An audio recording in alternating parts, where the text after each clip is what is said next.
बेशक आफताब खामोश है, मगर उसका किया गया अपराध लगातार विचलित कर रहा है। कोई कैसे किसी के 35 टुकड़े कर सकता है और कैसे अपने अपराध को छिपाने के लिए साजिशों पर साजिशें कर सकता है। जानकारी के मुताबिक आफताब ने श्रद्धा के 35 टुकड़े किए थे और पुलिस ने 35 में से 17 टुकड़े बरामद कर लिए हैं। अब तैयारी है आफताब के नार्को टेस्ट की। सवाल तैयार हैं। एफएसएल की टीम पुलिस के सामने रहेगी और आफताब अपने गुनाह का सारा किस्सा सुनाएगा। लगभग 5 राज्यों में जो दायरा फैला है जांच का, वो इसलिए कि जो भी बयान उसने पुलिस के सामने दिए हैं, उसके इतर उन बयानों के साथ साथ ठोस सबूत, जो कि फिलहाल जिनकी दिल्ली पुलिस को दरकार है, क्योंकि अदालत में सिर्फ बयान मायने नहीं रखेंगे, जरूरत होगी ठोस सबूतों की। ऐसे में हर कड़ी, हर जगह जहां से भी श्रद्धा और आफताब का किस्सा शुरू होता है या जिन कड़ियों को जोड़ता है, हर उस कड़ी की पेचीदगी तक दिल्ली पुलिस पहुंचना चाहती है। इसीलिए उसने अपना जांच का दायरा बढ़ाया है। बताते चले कि जिन सवालों के इर्द गिर्द पुलिस भटक रही है वो ये हैं। श्रद्धा के टुकड़ों को आफताब ने कहां ठिकाने लगाया, श्रद्धा का सिर कहां फेंका, श्रद्धा के कपड़े कहां फेंके, श्रद्धा को काटने वाले हथियार कहां फेंके। पुलिस के सामने अहम सवाल ये भी है कि आफताब की बर्बरता की कहानी कब से शुरू होती है। क्या उसने श्रद्धा के साथ धोखे की पूरी स्क्रिप्ट लिखकर उसी खूनी साजिश पर अमल किया? अब गुनहगार के खिलाफ श्रद्धा के दोस्त बोल रहे हैं। उन दोस्तों की गवाही शुरू हो चुकी है। क्राइम फाइल को पुख्ता बनाने के लिए दिल्ली पुलिस मुंबई में है। मुंबई पुलिस की मदद से दिल्ली से गई टीम श्रद्धा के दोस्तों से बात कर रही है, पूछ रही है कि आखिर वो 35 टुकड़ों की मिस्ट्री के बारे में क्या जानते हैं। श्रद्धा के कुछ और करीबी भी हैं जिनसे पुलिस जानकारी जुटा रही है। तो सबसे पहले देखिए उन गवाहों के बयान जो बता रहे हैं कि आफताब किस कदर हैवानियत की हदें पार करता था। वो गवाह जो बता रहे हैं कि श्रद्धा की हत्या से पहले कैसे आफताब उसके साथ मारपीट करता था। मुंबई के वसई पहुंची दिल्ली पुलिस ने श्रद्धा के कुछ दोस्तों और करीबियों से जानकारी जुटाई तो सच सुनकर रोंगटे खड़े हो गए। सुनिए श्रद्धा के मैनेजर करण और मददगार गॉडविन ने पुलिस के सामने क्या बोला। मैंने यही इन्फॉर्मेशन शेयर की कि जो उसके साथ में हाथापाई हुई थी नवंबर में और जो फर्स्ट टाइम मैंने उसको श्रद्धा ने रिपोर्ट किया था, बस वही डिटेल मैंने शेयर। उसके बाद क्या किया आपने जब आपको मालूम पड़ा? तब मैंने उसकी हेल्प की थी मेरे फ्रेंड के थ्रू, जहाँ पे पुलिस स्टेशन उसको भेजा गया था और हॉस्पिटलाइज कराया गया। क्या इसके पहले कभी श्रद्धा ने आपको बताया कि उसके, क्योंकि आप नहीं, उससे पहले मेरे को कोई जानकारी नहीं थी। वो दिन उनके साथ मारपीट हुई थी और उनको चोक किया गया था, मतलब गला दबाया गया था, जिसकी वजह से वो अपने आप को वो घर से बचा के भाग के आई। तो उनको इमीडिएट हेल्प चाहिए था, जिसकी वजह से मैं उनको पुलिस स्टेशन लेके गया। दोस्तों ने श्रद्धा की जैसी हालत देखी, जो दर्द महसूस किया, वो पुलिस को बताया। इस लिस्ट में करण और गॉडविन अकेले नहीं हैं।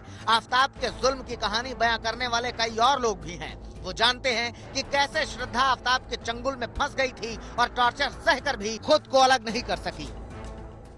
डरी हुई बहुत थी, वो ज्यादा डरी हुई थी। बोलते इतने मेरे को 3 से 4 बार मेरे पर हमला कर दूंगा, आत्मा मतलब मारने की बहुत कोशिश किया है। यहाँ तक कि एक बार ऐसा भी झगड़ा हुआ था जब उसने मुझे व्हाट्सएप पे ऐसा मैसेज करके बोला कि प्लीज यहाँ मेरे घर पे आ जा, मुझे बाहर लेके जा, अगर आज रात को मैं इसके साथ घर पे रही तो ये मुझे मार डालेगा। आफताब के अत्याचार का अंत नहीं। जितने भी चेहरे सामने आ रहे हैं वो उसकी हैवानियत पर ऐसे खुलासे कर रहे हैं जिसे सुनकर रोंगटे खड़े हो जाते हैं।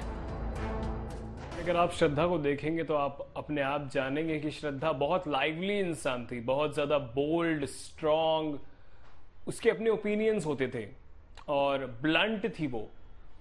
तो जिस तरीके से ये कथाएं हमको सुनाई जा रही हैं, आफताब द्वारा जो बातें बताई जा रही हैं कि शादी के लिए वो कंपेल कर रही थी, इसीलिए मजबूरन ये बेचारे आफताब ने उसे मार दिया, जिस तरीके से ये बताया जा रहा है, इस तरीके से श्रद्धा बिल्कुल थी ही नहीं। हम दोस्तों ने मिलके उसको उसके घर से उस दिन बाहर भी निकाला था और आफताब को वार्निंग भी दी थी कि हम पुलिस के पास जाने वाले हैं। बट उस टाइम पे श्रद्धा के कमिटमेंट्स को या फिर उसके जो बातें थी उसको रिस्पेक्ट करते हुए हमने बोल दिया कि इसको हम पुलिस में नहीं कर रहे, बिकॉज उसने मना किया। आफताब ने जिस क्रूरता के साथ श्रद्धा के 35 टुकड़े किए, फिर उन्हें अपने फ्रिज में रखा और टुकड़े टुकड़े करने के बाद OTT पर फिल्म देखी। उसके आगे टॉर्चर की बातें मामूली लगती हैं, लेकिन यही वो बयान है जो शातिर आफ्ताब की खूनी साजिश को बेपर्दा कर सकते हैं। मुंबई से पारस दामा, दिल्ली से हिमांशु मिश्रा और चिराग कोठी के साथ अरविंद ओझा, आज तक।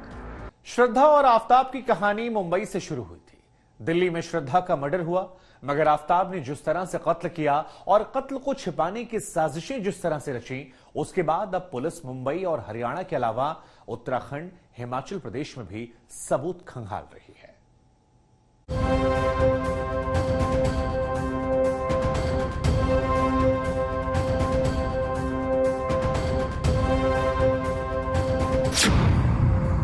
दिल्ली, महाराष्ट्र, हिमाचल, उत्तराखंड, हरियाणा। श्रद्धा का कत्ल हुआ तो जांच का दायरा 5 राज्यों तक जा पहुंचा। दिल्ली में श्रद्धा का मर्डर हुआ था, मुंबई में ही दोस्ती परवान चढ़ी थी, लेकिन कत्ल के बाद अब सबूतों की तलाश हिमाचल प्रदेश, उत्तराखंड और हरियाणा में भी हो रही है।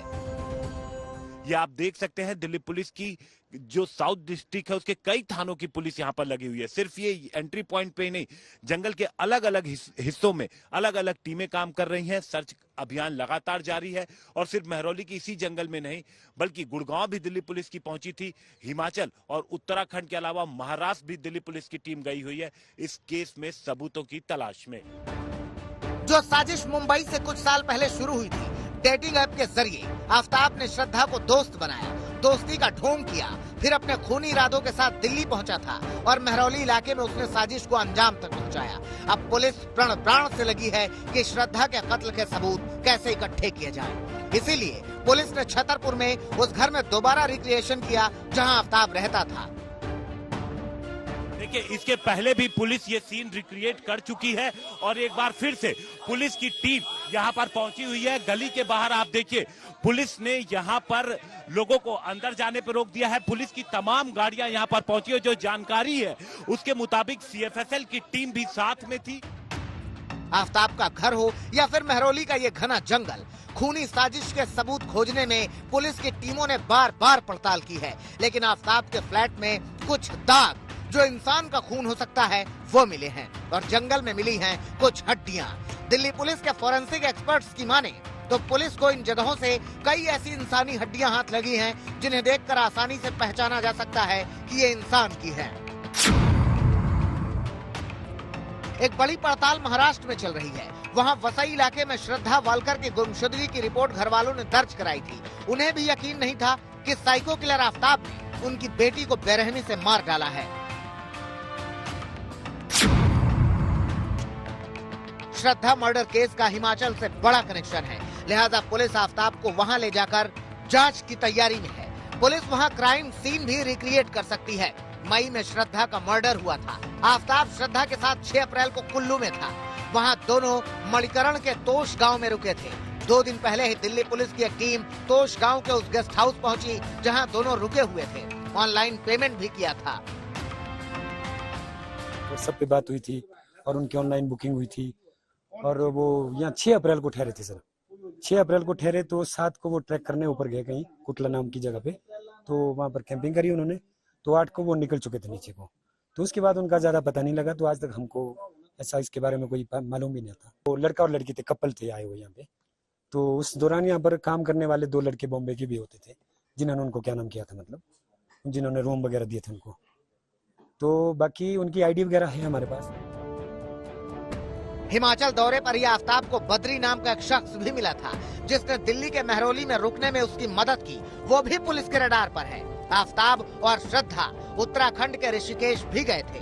सूत्र बताते हैं कि पहले ऋषिकेश में ही आफ्ताब श्रद्धा को मारना चाहता था, लेकिन उसे पकड़े जाने का डर था, इसीलिए उसने दिल्ली में कत्ल को अंजाम दिया।